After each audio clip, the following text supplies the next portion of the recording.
In this video, we will show you how to replace your radiator on the Subaru Impreza. This will be located in the front of your engine compartment. Let's get into it. Okay friend, let's get started on our job. The first thing we need to mention is we are going to have to make our way underneath the vehicle, so make sure you're in a safe area for that. Now we can make our way under the hood. We want to pay attention for the radiator cap. Give it a touch, make sure it's cool. You don't want to open this up if your cooling system is hot. Now while we're doing this, we're going to make sure we're pressing down and we'll turn this counterclockwise. This could be under pressure. You don't want any fluid coming up in your face, so we'll lift it up and away.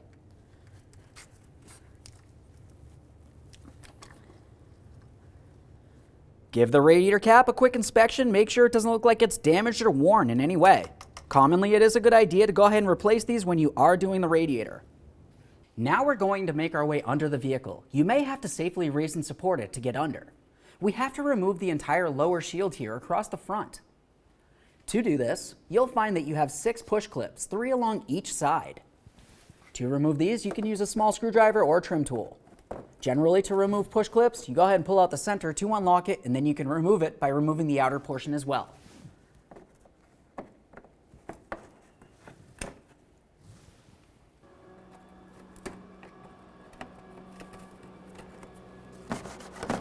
Let's do the same on the other side of the vehicle.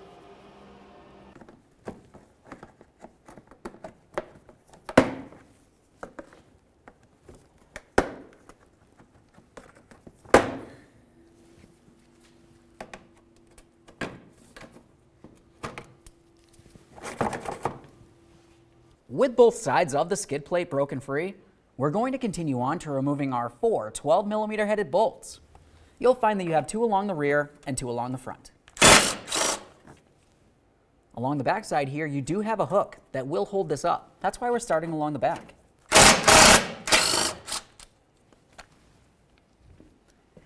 Now along the front, we have one here, and we should have one in the same spot over towards the driver's side. Looks as though ours is broken though. Make sure you're holding onto that shield as you remove your final bolt. At this point, we can take hold of this, pivot it downward, and remove it from the vehicle. It's held on by those hooks along the back. Now that we have the shield out of the way, we have a clear view of the lower aspect of the radiator. Ours is leaking a little bit here. We want to make sure we have a collection bucket under here so we can recycle that fluid properly. Go ahead and use a Phillips head screwdriver. We'll turn this counterclockwise and start removing it.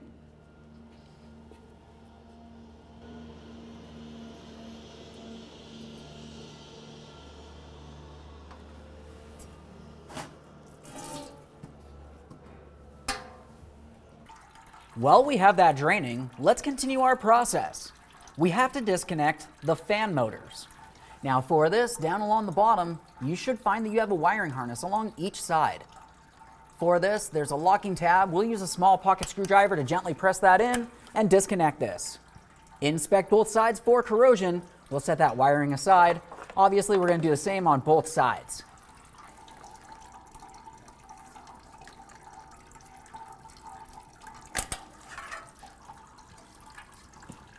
Now if this slowed to a trickle, we'll continue on by reinstalling the drain plug here and then move over towards the driver's side of the radiator. We'll put the collection bucket underneath the lower radiator hose.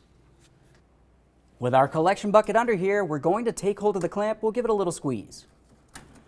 Now we can slide the clamp down the hose. Remove the hose from the bottom of the radiator. Keep in mind there could still be coolant in this area. As I mentioned, have your collection bucket under here.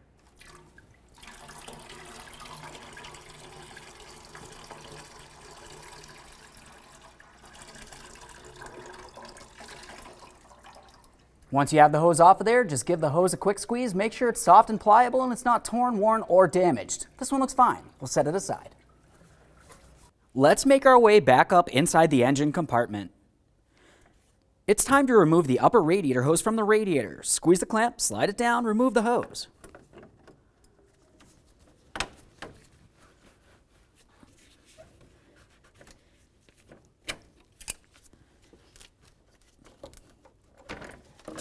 Once again, a quick check, make sure it's nice and soft and pliable. We'll set this one aside as well. Let's continue towards the driver's side of the radiator here. We're going to start removing the overflow tank. You have your overflow hose that connects to the top of the radiator. The next thing we have to do is gently pry this area away and slide this up. Just coming along the driver's side aspect of this, we're going to pry it away from the bracket. There we go. At this point, we can remove the overflow tank. We'll set this aside for now. Now, before we can start removing the fans, most of these vehicles will have a plastic air intake that makes its way over this area. It's held in place with 2 plastic push clips. Those are fairly easy to remove. Just go ahead and pop out the center, lift the clips out, and then remove the plastic casing. Ours does not have that. Somebody put an aftermarket intake system. Now we can start removing the fans. To remove the fans, you'll find that you have 2 10mm headed bolts for each across the top, holding them to the radiator. We've got this side out. Let's do the same over here.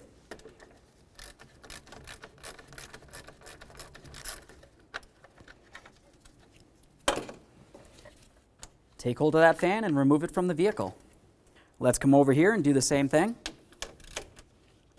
pops right out of there.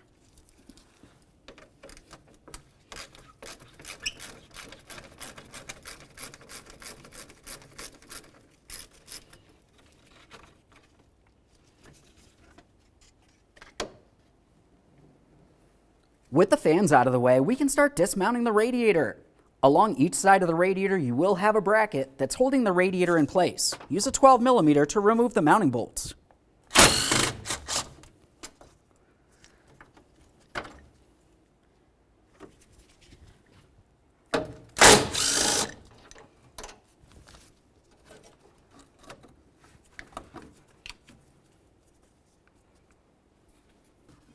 At this point, we can take hold of this radiator, carefully pull it towards the engine, and lift it up and out of here. And there it is, friend. Once you have the radiator out of there, you want to pay attention to those rubber mounts. Double check to make sure those are soft and pliable and they're not damaged in any way. Okay, friend, let's get ready for the installation of our brand new radiator. It's important to mention, as we're installing this, you want to be extremely careful for all of these fins. If you peen them over, you've damaged the radiator, and it only makes sense to go ahead and get yourself another new one. Now, before we slide this into place, we want to pay attention down along the bottom. In these areas, along each side, you will find that you have 2 small tabs that protrude down. Those will slide into those rubber mounts. Let's carefully bring this down into position, once again being extremely careful for all of those fins. We don't want to damage anything. Align those tabs with the corresponding mounts down there, and we'll slide this down and into place.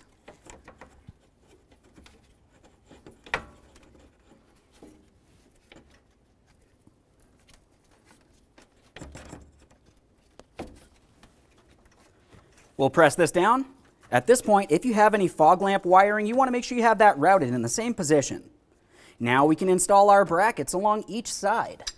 Let's get this lined up here.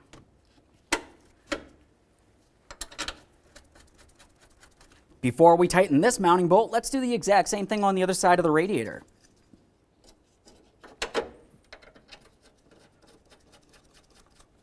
Now we can snug them up.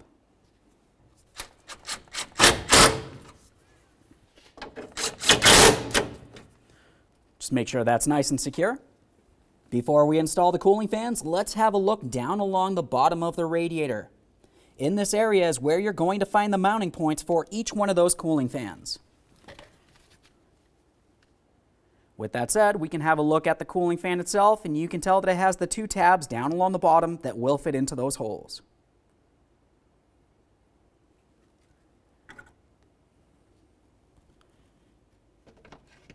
Slide this down and get it in place.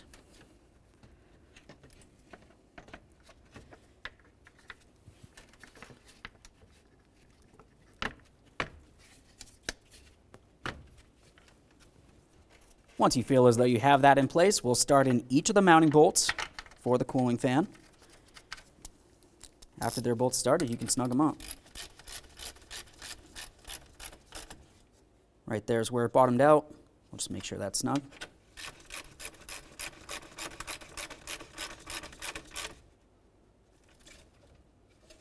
Do the same to the other cooling fan.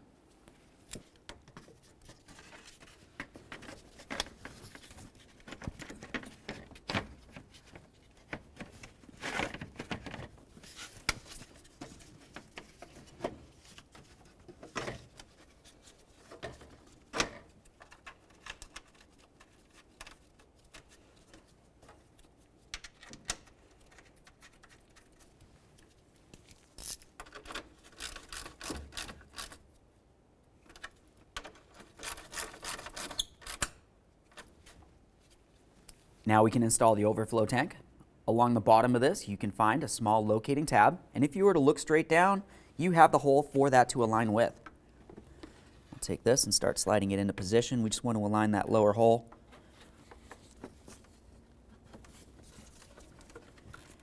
Now the next thing we need to do is start bringing this in. We're going to come in at an angle because this ear slides behind right here, and then we'll press this side in. Listen for a click, give that a tug to make sure it's secured to that fan assembly. We'll continue on with the overflow hose right to the top of the radiator.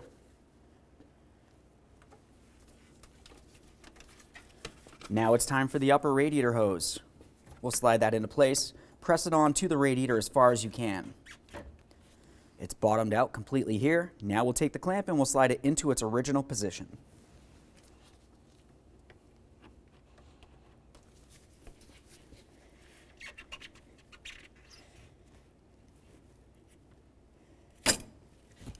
Take hold of that hose, give it a wiggle, try to pull it away from the radiator. We need to make sure this is secure. If the clamps are loose on either of the hoses, you need to replace them. If your vehicle has the plastic air intake coming across the top here, go ahead and put that in place and install both of your push clips. Now let's make our way underneath the vehicle. Along the passenger side of the radiator is where that drain plug would be. We want to make sure that's nice and tight. We'll do that using a flathead or a Phillips head screwdriver. Once you're sure this is tight, make your way directly above it. We're going to reconnect our cooling fan.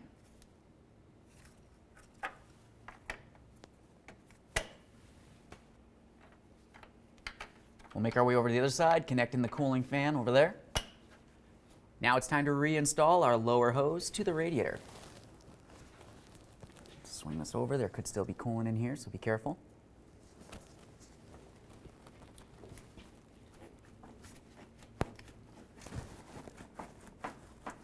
Slide that all the way onto the radiator. Confirm that it's up against it. Continue on with your clamp.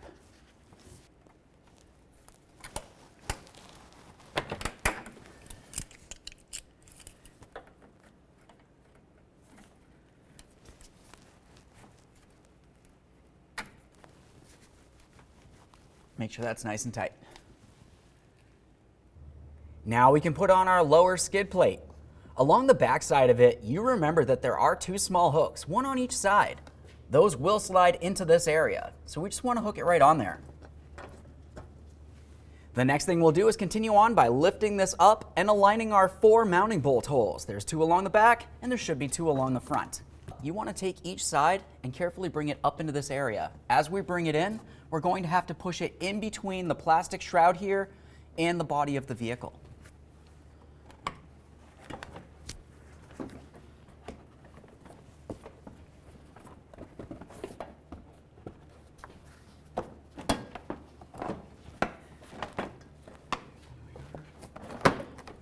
Align your 2 front mounting bolts.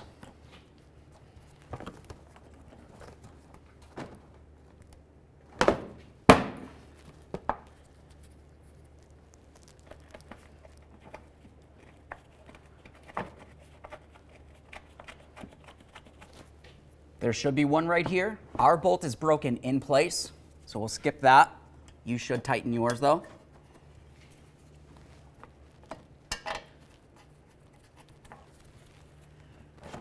Once you have all 4 of these mounting bolts started in, you can go ahead and snug them up.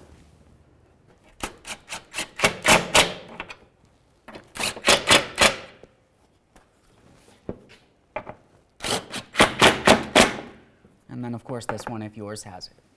Once all 4 of your mounting bolts are in and tight, we'll continue on along each side. You should have 6 push clips total, 3 for each side.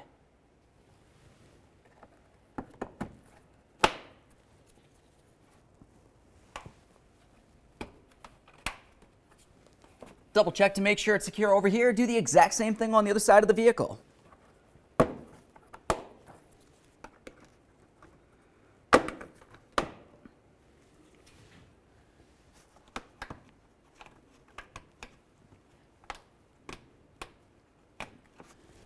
Let's confirm that this is secured to the bottom of the vehicle. Once you've done so, make your way out from under the car. Back up under the hood, it's time to fill the cooling system. It's important to make sure you use the proper coolant. We want to use something that is specifically made for Subarus. Now with that said, there's a couple different ways you can fill up your cooling system. Typically, people are going to have some sort of funnel, and that's fine because you can fill it up and then burp out the air. Otherwise, some people have a specialty tool, which I have. That's going to create vacuum inside the cooling system. It'll let me know if I have a leak before I even add any coolant, and then once I am prepared to add coolant, I can just go ahead and draw it right into the cooling system with the vacuum created. So I'll set this aside for now. Let's create vacuum and check for a leak.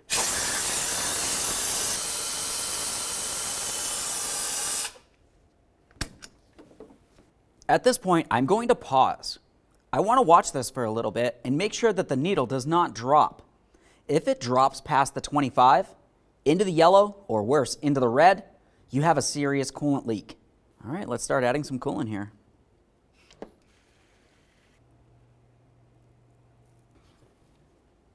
There we are. Carefully remove the tool. Generally, even if you happen to use a vacuum tool, like what I had, it's still a good idea to use a funnel like this once you're done. We would just want to add some coolant, just a little bit right up to here. Once you've done that, the next thing you want to do is go ahead and run the vehicle for a little while. Make sure you have your heat selector in the hot selection. Once your cooling fans turn on, the thermostat should open up as well, and if there is any air inside the system, it'll start making its way up and out, and the rest of the coolant will make its way down and into the cooling system. Once you're sure you've burped out the system, go ahead and remove your funnel. Reinstall your radiator cap. Okay friend, we fully installed our radiator in the vehicle. You want to double check for leaks. After that, you can go ahead and take your vehicle for a road test and make sure you have plenty of heat coming out of the vents. Thanks for watching. When only the best will do, demand TRQ. The only company that lets you view before you do. TRQ is committed to offering the highest quality aftermarket auto parts that are engineered for peace of mind. Thanks for using and viewing with TRQ.